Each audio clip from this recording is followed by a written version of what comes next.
Good morning and welcome to an inside look at this Enya R120 4-stroke engine. I just did a box to the bench review run of this engine, which is already posted on YouTube. So after that I decided, well, I'm going to go ahead and tear this thing down and take a look at it and see it. To me it looks like it's a pretty high runtime engine. So by looking at inside the glow plug hole that I did just prior to the run, so we'll verify that and we'll see if there's any issues with any of the parts.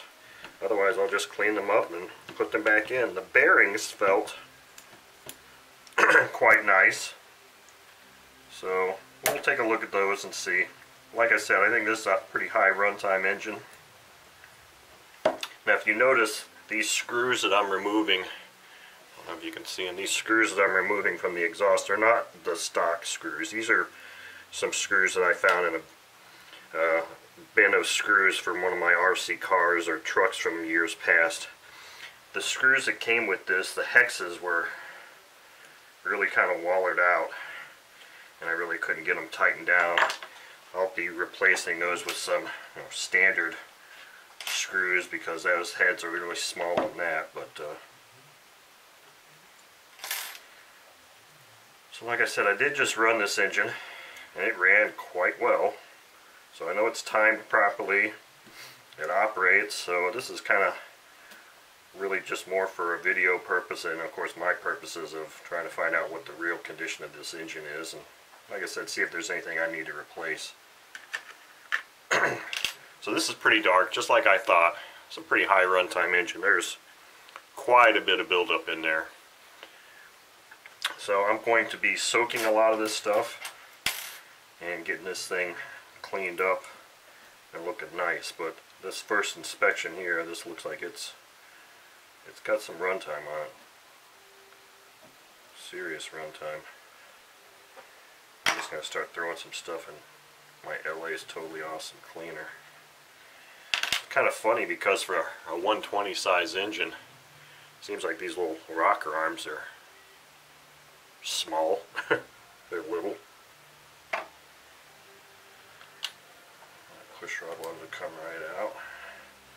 So here's our push rods. Like I said, I'm just going to start dropping a lot of these things in my cleaner.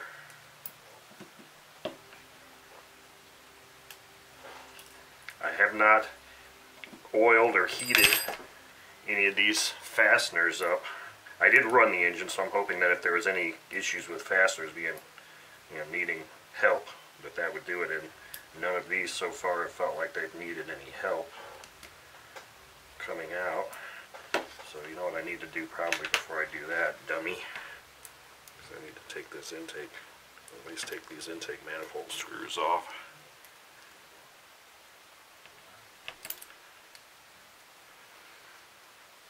Now I fully expect to need to get a whole new set of gaskets for this. Hopefully the rubber around the pushrod tubes is okay, but we'll see. Okay, so that's off there. Now I can go ahead and continue removing these.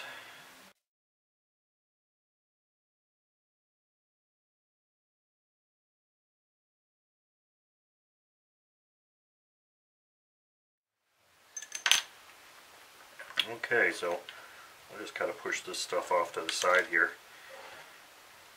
Pull this intake manifold off.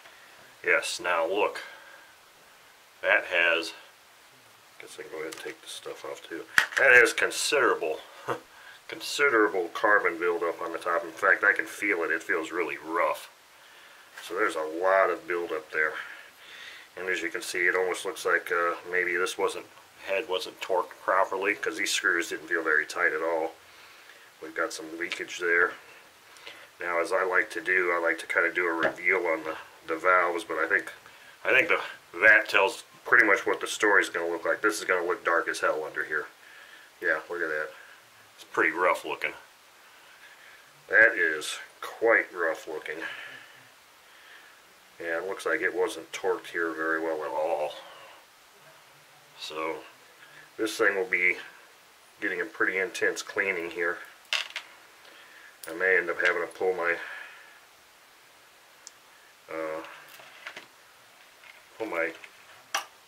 ultrasonic cleaner out for this. I'll probably be dropping these valves as well. In fact, I need to pull this plug out because I don't want that to be soaking.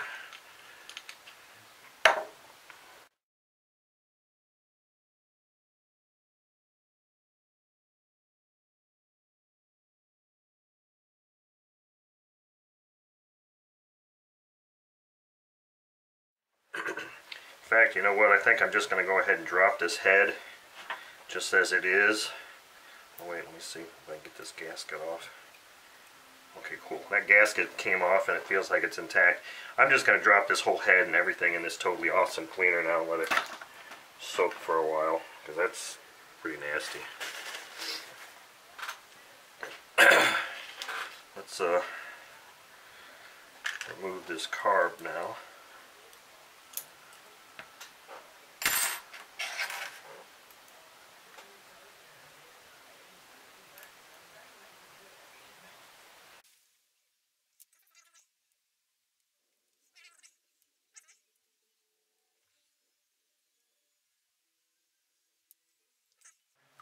So the carb is off. I think the carb is going to require some cleaning too, because I believe that this should actually pull out and be part of the choke mechanism. I believe that this is supposed to pull out, so I'll be tearing that carb down completely as well. See if how these feel. They're still pliable. Those are in decent shape. Those can be reused. Wow. Just peed all over the place here.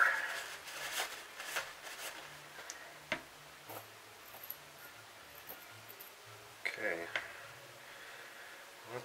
Let's see. Where do I want to go from here? Take the front housing off, or do I want to take the back end off here?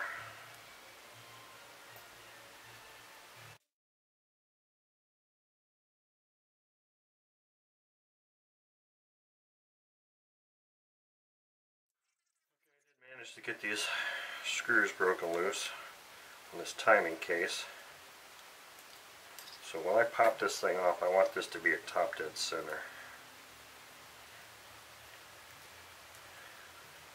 So this will be the first time I've ever been inside the timing case of an Enya 120 engine. So should be interesting. I don't anticipate it looking too much different than any other Enya, but the case size is a little bit different there. Okay, I found a means. I got a small screwdriver here. I'm just kind of rotating it back and forth. So before that comes off completely, let me get my piston at top dead center here. Just walk that thing off. There we go. So that's interesting looking. Dirty, but interesting looking. I'll have to see if that gasket will survive.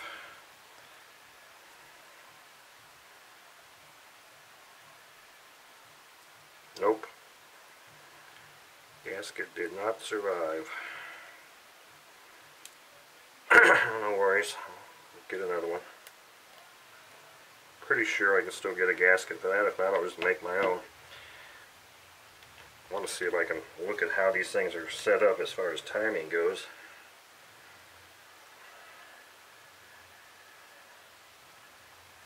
They are so dirty that I can't see any timing dots on there. I'm certain there are timing dots on there, but it's just so dirty that I really can't see. So luckily I found a R120 manual, and I'm quite certain that it will tell me the timing orientation. So let's just pull these guys out. That one was there, that one was there. They look like they're the same. Appear to look the same anyway. Followers out. And this stuff can go in LA's totally awesome cleaner too. That bearing, luckily, looks like it's in really good shape. probably, most likely, will not be replacing that. Again, into LA's Totally Awesome Cleaner. Let's go ahead and take this front housing off now.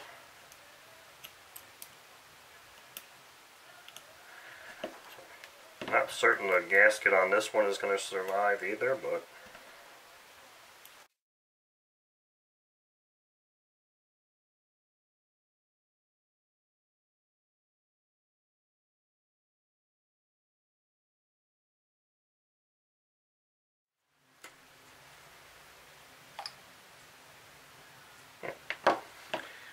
not bad. Actually, these front bearing doesn't look too bad at all. You know what, just by the way that feels, this looks like that gasket looks pretty new. I think this thing has had some service just done to it fairly recently. Now I'm going to pop this piston out. And it's got an F marked on the connecting rod for front.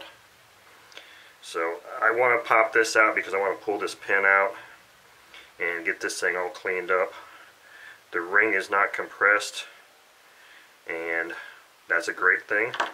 So I mean, actually this engine doesn't look like it's in too bad a shape at all. Now this timing gear, I can just tap that out. It rotates pretty well. I think the bearings in this engine, I really honestly believe now that this engine is a high runtime engine, or pretty high. I mean, look at the piston. Pretty high runtime engine. However, it looks like it was fairly recently serviced, because these bearings don't look like they have the same usage run time on them as some other parts. So I think I'm in pretty good shape here. I may go ahead and just tap this guy out so I can kind of make sure I clean up the inside of that real well, and I'll clean some of this stuff up, and then we'll take it from there and just reassemble it. I don't think I'm going to spend any money on this thing right now. I mean, this engine, this gasket, it's on the timing gear.